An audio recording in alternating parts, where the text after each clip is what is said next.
6월의 마지막 거래일입니다. 아시아 증시 대체적으로 오름세 보이는 가운데 뉴욕 증시 훈풍이 커 보입니다. 관세 우려로 주춤했던 뉴욕 증시가 전거래일 기준으로 S&P 500 그리고 나스닥 지수가 사상 최고치를 경신했습니다.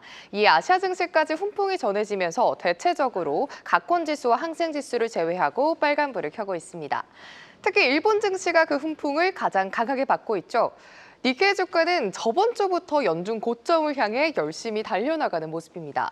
미 증시의 기세를 이어받은 니케이 지수, 7월 17일 이후 최고치를 기록했고요. 또 11개월 만에 최고치까지 다시금 경신을 했습니다.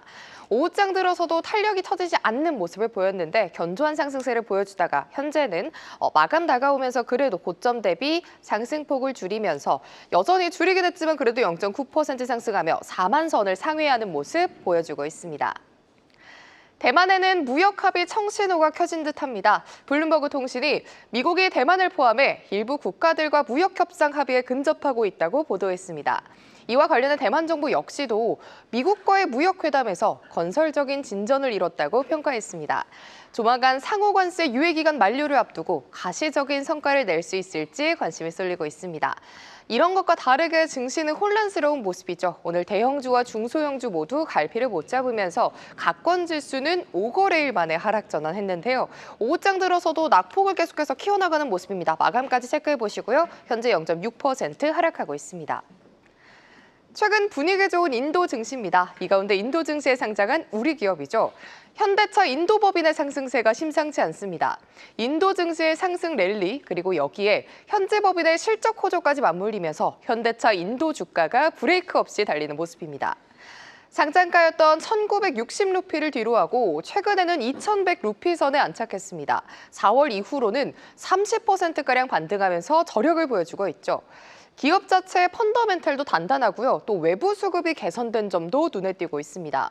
현대차 인도법인이 포함된 지수죠. 니프티 100 지수 내에서 수급이 개선되고 또 증시 흐름이 나아졌기 때문에 업계에서는 이제부터 시작이라는 분위기입니다. 또 다른 인도 대표 지수 센섹스 지수 지난 4거래일 상승하면서 8만 4천 포인트를 찍었었는데요. 오늘은 숨고르게 하면서 이 시각 현재 0.4% 하락하고 있습니다. 지금까지 아시아 주요 증시 시황 전해드렸습니다. 신영증권 성현주 연구위원 연결되어 있습니다. 연구원님 안녕하십니까? 네, 안녕하십니까? 네, 오늘 중화권 증시 흐름 어떻게 흘러가고 있나요? 네, 상해종합지수는 0.01% 하락 출발하였는데요. 현재 0.33% 상승 반전한 상황입니다. HSCI 지수는 0.27% 하락 출발하였는데요. 현재 0.36% 하락세 보이고 있습니다. 업종별로 살펴보면 방산, IT, 통신업종이 강세인 반면 금융과 에너지 업종은 약세를 보이고 있는데요. 최근 중국 증시에서도 이 방산주가 강세를 보이고 있습니다. 나토 회원국들이 그 국방비의 GDP의 5%까지 이제 올리겠다고 약속한 이후 중국에서도 이 증권사들이 중국의 이 국방비 증액 가능성을 언급하면서 관련주 강세 보이고 있습니다. 네, 중국의 6월 제조업 PMI가 오늘 공개가 됐습니다. 최근 2달 연속 기준치 50에 못 미쳤는데 오늘도 기준치 50에는 못 미쳤거든요. 그렇지만 49.7 예상보다는 아주 조금 높게 나왔다는 평가도 있는 것 같고요. 어떻게 좀 평가하세요?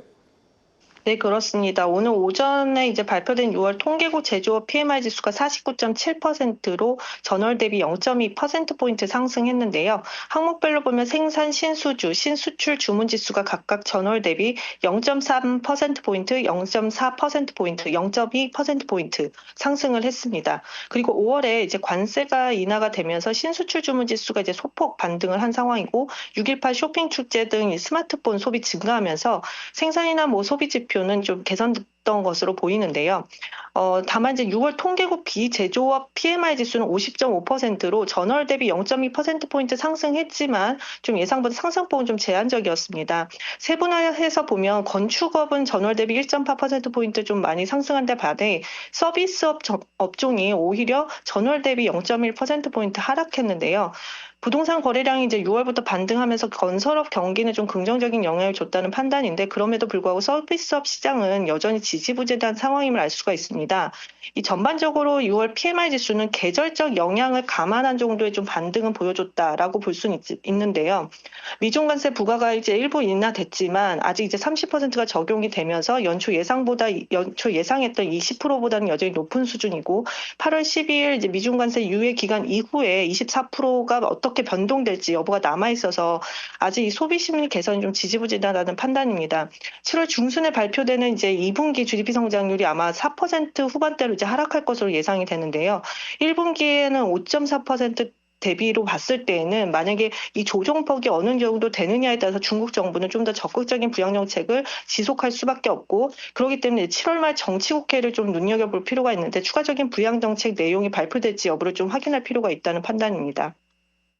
오는 6일 열리는 이 브릭스 정상회의에 시진핑 주석이 참석을 안 한다는 소식이 파장을 불러일으키는 것 같습니다. 시진핑 주석이 지난 2012년 이후에 한 번도 여길 빠진 적이 없다 그러거든요. 왜 이번에 빠지는 것이냐. 가뜩이나 이제 미국과 서방 동맹 사이에 지금 균열도 좀 감지되는 상황에서 브릭스가 좀 뭉칠 수도 있지 않을까 이런 예상도 했는데 말이죠. 이걸 두고 뭐 시진핑의 실각설 이런 것과 좀 연결지어서 생각하는 해석도 있는 것 같습니다. 어떻게 보고 계세요? 네, 우선 먼저 최근 그 실각설 루머가 나오고 있는 부분 먼저 말씀을 드리면요. 이런 루머가 나온 가장 큰 원인은 최근 시진핑 최측근인 중국의 군부 순회들의 연이은 의문의 낙마 때문인데요. 숙청된 그 인사들의 그 사유가 공개되지 않은 상황에서 시진핑 주석이 측근들을 스스로 이제 일망타진하는 것이 실각설을 좀 키우고 있는 상황입니다. 아마도 시진핑의 군에 대한 부패 척결의 일환이라는 그런 판단이고요. 시 주석은 그런 상황에서도 트럼프 대통령과의 관세 전쟁에 대한 회담, 전화 통화 다 참여를 했고 또 이재명 대통령과의 전화 통화 등 중요한 일정을 모두 소화한 상황입니다. 즉 시진핑 주석은 시장 루머와 다르게 그냥 건재하다라고 볼 수 있고요.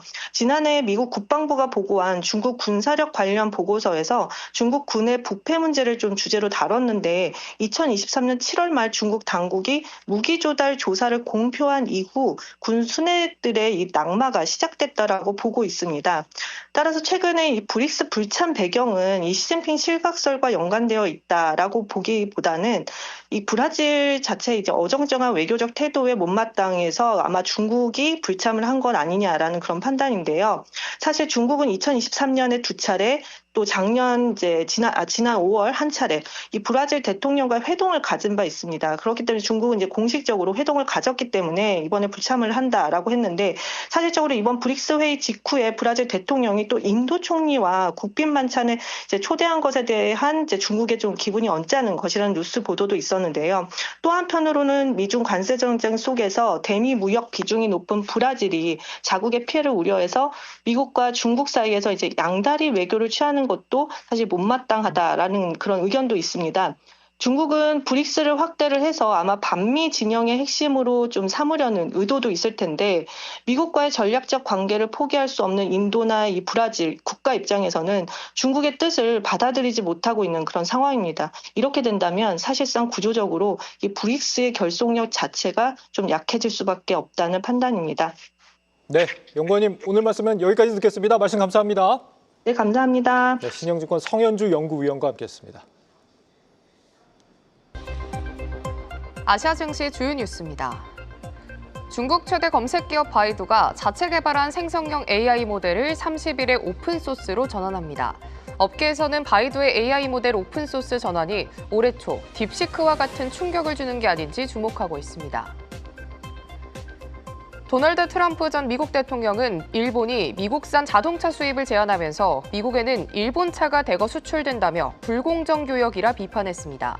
또 일본이 미국산 원유와 농산물 등 수입을 늘려 무역 적자를 줄이고 7월 9일부터 시행될 예정인 24% 상호관세 부과를 피해야 한다고 강조했습니다. 스페이스X가 스타링크 위성 인터넷 서비스 제공을 위해 베트남에 100% 외국인 투자기업 설립 절차를 진행하고 있습니다. 또한 약 15억 달러를 투자해 원격지나 섬 지역에 저궤도 위성 기반 브로드밴드 인터넷망을 구축할 계획입니다.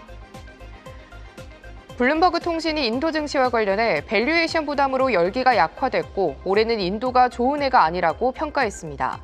그동안 관세 리스크로 인도 증시가 피난처 역할로 부각됐지만 이제 무역 우려가 완화되면서 매력도가 떨어졌다고 분석했습니다. 지금까지 아시아 주요 뉴스였습니다. 계속해서 다양한 경제 이슈를 알고 싶다면 구독과 좋아요, 알림 설정 부탁드립니다. AI 캐스터 권미정이었습니다.